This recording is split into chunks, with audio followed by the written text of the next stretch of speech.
The question that I'm discussing today is the question of what the affirmative should ask the negative in their cross-examination. And I think there are a couple of things that have priority in that area. The first thing is that the affirmative needs to be able to guess as much as possible what the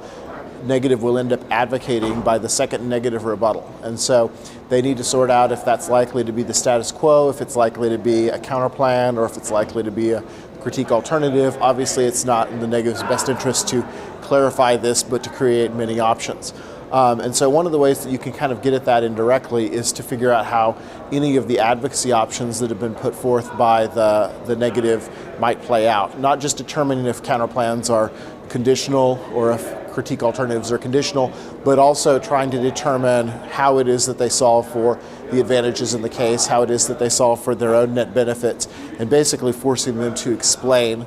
how those particular positions work. I've seen lots of 2ACs mishandle counterplans by not understanding how the solvency for the counterplan operated, not understanding how it solved for not just the terminal impacts of a case, but the internal links of a case, and forcing the negative to kind of get onto paper and explain that out of the gate is perhaps the single most important thing the affirmative can do. The second thing I might say is that anytime there are theory arguments, there's the potential to lose on something that's tricky or hidden. So if there's a topicality argument, you ought to be asking the other team if what all of the violations are, so that you get the one that they hit as well as the one that was explicitly there, or if there is, kind of ask if there are any procedural voting issues, procedural arguments hidden inside of counterplans and such,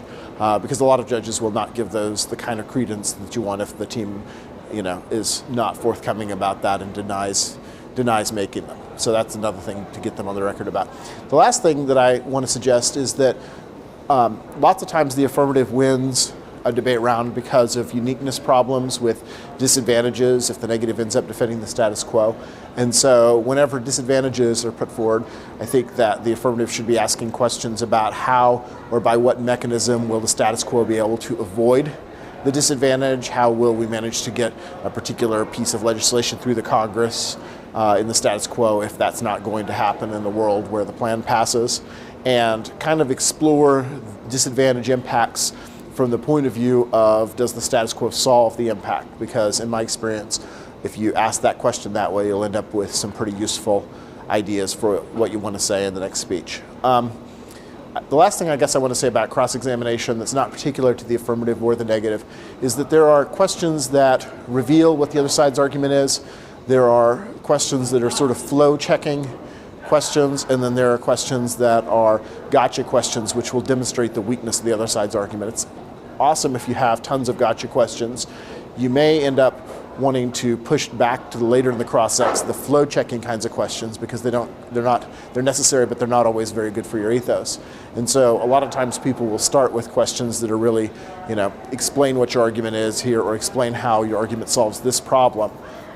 Which provides you the ability to springboard into a gotcha, or if they have an adequate answer, provides you the ability to comfortably move to the next question without looking like you've lost that particular piece of the interaction. So I think in a bigger picture in cross-ex, it's kind of a good idea, even before a round starts, to say here are some general problems with negative positions that we can ask questions that will reveal. And I think there are lots of debaters that even getting out for the cross-ex don't really have a strategy for where they're trying to go. And so, anything that you can do to map out that strategy, or say, I'm going to focus on these three things so that I manage my time more effectively in the cross-ex, all those things are useful tips.